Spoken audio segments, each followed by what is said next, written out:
జగన్మోహన్ రెడ్డి గారు ఎంచుకుని సీట్లు ఇచ్చి వాళ్ళని లీడర్ హోదాలో చూపించడంతో వీళ్ళు రెచ్చిపోతూ ఉన్నారు సార్. ముఖ్యంగా వెలగపూడిలో సార్ 2020లో వెలగపూడిలో మరియమ్మ అనేటువంటి ఒక మహిళ మృతిలో ప్రధాన నిందితుడైనటువంటి నందిగాం సురేష్ లాంటి వ్యక్తికి ఆ రోజు సుప్రీంకోర్టు కూడా బెయిల్ తిరస్కరించింది సార్. అలాగే ముందస్తు బెయిల్ కోసం నందిగాం సురేష్ అనేటువంటి వ్యక్తి ఎన్నిసార్లు వెళ్ళినా సరే కానీ హైకోర్టు దగ్గర నుంచి కూడా ఎన్నోసార్లు తిరస్కారాలు ఎదుర్కొన్నటువంటి వ్యక్తి. కాకపోతే పోలీసులకి పలు కేసుల్లో నిందితుడిగా ఉన్నటువంటి వ్యక్తికి పోలీసులకి ఎక్కడ కూడా సహకరించకపోవడం ఒకటి సార్, న్యాయ వ్యవస్థని అపహాస్యం చేసినట్టుగానే ఫీల్ అవుతూ ఉన్నారు ప్రజలు కూడా. ఎందుకంటే జగన్మోహన్ రెడ్డి గారు ఈ వ్యక్తిని డైరెక్ట్ గా జైలుకి వెళ్ళి కలవడం అంటే దీంట్లోనే మనం అర్థం చేసుకోవచ్చు సార్. జగన్మోహన్ రెడ్డి గారు ప్రజల పక్షాన్ని కానీ బాధితుల పక్షాన్ని కానీ ఎక్కడా లేరు. అంటే నిందితుల పక్షాన్ని మాత్రమే ఆయన వెనకేసుకొచ్చి నిందితులను కాపాడుకోవడానికి మాత్రమే జగన్మోహన్ రెడ్డి గారు ఒక వ్యూహరచనతో ముందుకెళ్తున్నట్టుగా కనిపిస్తూ ఉంది. రాష్ట్రంలో జరుగుతున్నటువంటి కొన్ని దౌర్జన్యాలకు కావచ్చు సార్, కొన్ని అరాచకాలకు కావచ్చు, అన్ని ఒక స్క్రిప్టెడ్ ప్రకారం చేస్తుందా వైఎస్ఆర్సీపీ పార్టీ అనేది కూడా ఒకసారి ప్రభుత్వం కూడా ఆలోచించాలని మేము రిక్వెస్ట్ చేస్తాం సార్. ఎందుకంటే నందిగ్రామ సురేష్ లాంటి వ్యక్తులు రెచ్చిపోవడం, జగన్మోహన్ రెడ్డి గారు పదే పదే చెప్పడం, అంటే నేను 2.0 చూపిస్తాను, మీరు అధికారులు ఆ విషయం మీద ఎంక్వైరీకి వెళ్ళినా ఏ విషయం మీద అరెస్టులు, వీళ్ళు ప్రతి విషయంలో మద్యం సిండికేట్ దగ్గర నుంచి అన్ని చూస్తున్నాం. ఏ విషయం మీద విచారణ కోసం వెళ్ళినా అక్కడ నిందితుల్ని అరెస్టుల కోసం వెళ్ళినా సరే కానీ జగన్మోహన్ రెడ్డి గారు బెదిరించేటువంటి ధోరణి ప్రతి విషయంలోనూ కూడా.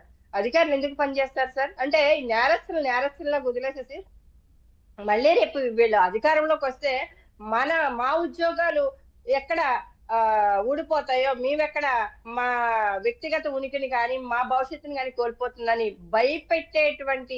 భయపడేటువంటి పరిస్థితిని తీసుకురావడానికి అయితే జగన్మోహన్ రెడ్డి గారు అయితే మాత్రం మేకపోతి గాంభీర్యాన్ని అయితే మాత్రం ప్రదర్శిస్తున్నారు సార్. ప్రజలు ఇది కూడా గమనిస్తున్నారు.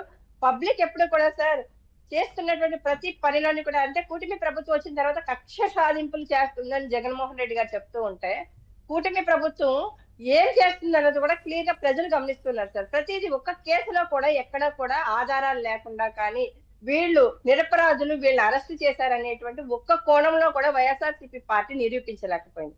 కొన్ని ఫేక్ ఆడియోస్ కానీ ఫేక్ వీడియోస్ కానీ క్రియేట్ చేసినా సరేగానే సోషల్ మీడియాలో తిప్పు కొట్టడంతో క్లియర్ గా ప్రజలకి నిజాలు ఏంటి అనేది కూడా అర్థమవుతున్నాయి సార్. ఇలాంటి నేరస్తులు ఇంకా జగన్మోహన్ రెడ్డి గారు లాంటి వ్యక్తి తప్పును సరిదిద్దుకోకపోగా ఇంకా ఇలాంటి నందిగామ సురేష్ లాంటి వ్యక్తుల్ని కొంతమంది నేరస్తుల్ని ఇంకా కాపాడుకు రావడం కానీ, అలాగే ప్రజాస్వామ్యంలో పోలీసులకి సహకరించకుండా ఇన్ని కేసుల్లో నిందితుడిగా ఉన్నటువంటి, అంటే ఇవాళ టీడీపీ కార్యకర్త రాజు అనేటువంటి వ్యక్తి మీద దాడి జరిగిందని చెప్తున్నారు సార్.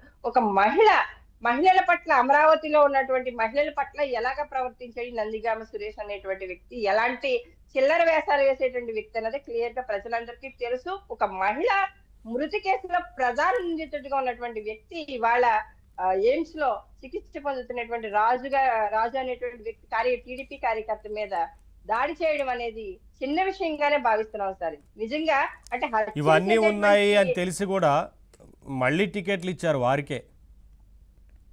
అదే సార్, లీడర్స్ కాకుండా చీటర్స్ కావాలి సార్. ఎప్పుడు కూడా జగన్మోహన్ రెడ్డి గారు చుట్టూరు ఉన్నటువంటి లీడర్స్ కి అయితే మాత్రం మంత్రి పదవులు ఉండవు, అందులోని వాళ్ళు నియోజకవర్గాల్లో పనిచేసుకోవడానికి ఉండదు. లీడర్స్ అందరినీ పక్కన పెట్టి చీటర్స్ ని మాత్రమే ముందు పెట్టి నడిచిన గవర్నమెంట్ ఏదైనా ఉంది అంటే అది వైఎస్ఆర్సీపీ పార్టీలో ఉన్నటువంటి 5 ఏళ్ల పరిపాలన. ఆ 5 ఏళ్ల పరిపాలనకి ఆల్రెడీ ఫుల్ స్టాప్ పెట్టి ప్రజలు పంపించారు. జగన్మోహన్ రెడ్డి గారు మళ్ళీ నేను 2.0 వస్తాను అలాగే పగటి కళ్ళకు అంటున్నాడు సార్. జగన్మోహన్ రెడ్డి గారి పరిపాలన చూసినటువంటి వ్యక్తి ఈయన మళ్ళీ వస్తాడంటే కూడా కళ్ళలో కూడా జడుచుకునేటువంటి పరిస్థితి ఏపీ ప్రజల్లో నెలకొని ఉంది సార్. జగన్మోహన్ రెడ్డి గారు మేకపోతి గాంభీర్యాన్ని ప్రదర్శిస్తున్నారు తప్ప ఎక్కడా కూడా ప్రజల్లో కూడా మద్దతు కోల్పోయినటువంటి ఏకైక నాయకుడు ఎవరన్నా ఉన్నారంటే కనుక జగన్మోహన్ రెడ్డి గారు సార్. కోటేశ్వరరావు గారు, ఇప్పుడు ఈ దాడులు చేస్తున్నప్పుడు చాలా మంది వైసీపీకి సంబంధించిన నేతల, అంటే వారి అధినేత కొంత ఈ విషయాల్ని వారి దృష్టికి వచ్చినప్పుడు కంట్రోల్ చేయాల్సిన బాధ్యత ఉంటుంది కదా. ఈ విషయంలో మీరు ఎటువంటి దాడులకు పాల్పడొద్దు, ప్రజాస్వామ్యయుతంగా వెళ్ళాలి, మనం ఏదైనా సరే చట్టబద్ధంగా వెళ్ళాలి, ఇటువంటి విషయాల్లో వారి పార్టీకి సంబంధించిన వారిని హెచ్చరించాల్సిన అవసరం ఉంది కదా. హెచ్చరించకపోగా